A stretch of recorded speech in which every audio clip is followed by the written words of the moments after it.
ಸಲ್ಲಿಸಿ ಪ್ರಸ್ತುತವಾಗಿ ಪೊಲೀಸ್ ನಿರೀಕ್ಷಕರಾಗಿ ಕರ್ತವ್ಯ ನಿರ್ವಹಿಸುತ್ತಿದ್ದಾರೆ. ಜೊತೆಗೆ ಸುಮಾರು 40 ವರ್ಷಗಳಿಂದ ಜನಪದ ಸೇವೆಯಲ್ಲಿ ತೊಡಗಿದ್ದು ವೃತ್ತಿಯೊಂದಿಗೆ ಪ್ರವೃತ್ತಿಯನ್ನಾಗಿ ಬೆಳೆಸಿಕೊಂಡು ಬಂದಿದ್ದಾರೆ. ಹಳ್ಳಿಗಳಲ್ಲಿ ತಿರುಗಾಡಿ ಹಳೆಯ ಜಾನಪದ ಗೀತೆಗಳನ್ನು ಸಂಗ್ರಹ ಮಾಡಿ ಪುಸ್ತಕ ರೂಪದಲ್ಲಿ ಹೊರತಂದಿದ್ದಾರೆ. ರಾಜ್ಯದಲ್ಲಿ ನಡೆಯುವ ಸಾಹಿತ್ಯ ಸಮ್ಮೇಳನಗಳಲ್ಲಿ ಹಲವು ಬಾರಿ ಭಾಗವಹಿಸಿದ್ದಾರೆ.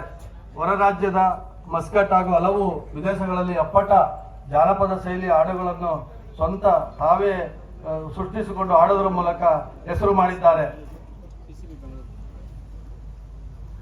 ಹಾಗೆ ವಿವಿಧ ಜಿಲ್ಲೆಗಳಲ್ಲಿ ಜರುಗುವ ಲಕ್ಕುಂಡಿ ಉತ್ಸವ, ಅಬ್ಬಿ ಉತ್ಸವ, ಬೀದರ್ ಉತ್ಸವ, ವಿಶ್ವವಿಖ್ಯಾತ ಮೈಸೂರು ದಸರಾ ಉತ್ಸವದಲ್ಲಿ ಪಾಲ್ಗೊಂಡು ಜನಪದ ಗೀತೆಗಳನ್ನು ಹಾಡಿ ಜನಮನ ಗೆದ್ದಿದ್ದಾರೆ.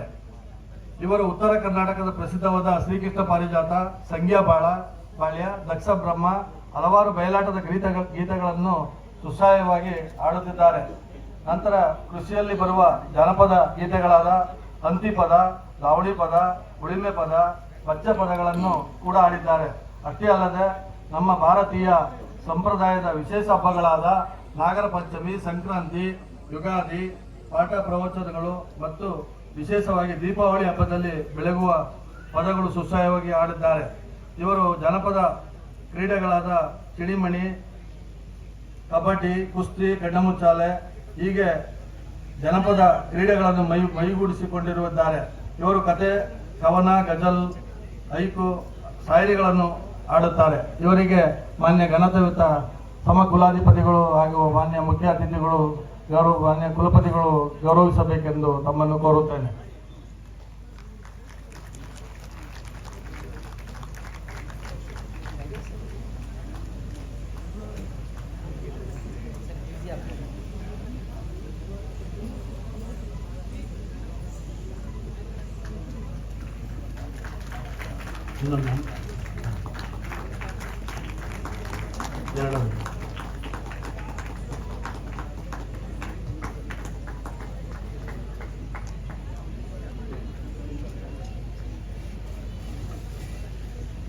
Professor S C Sharma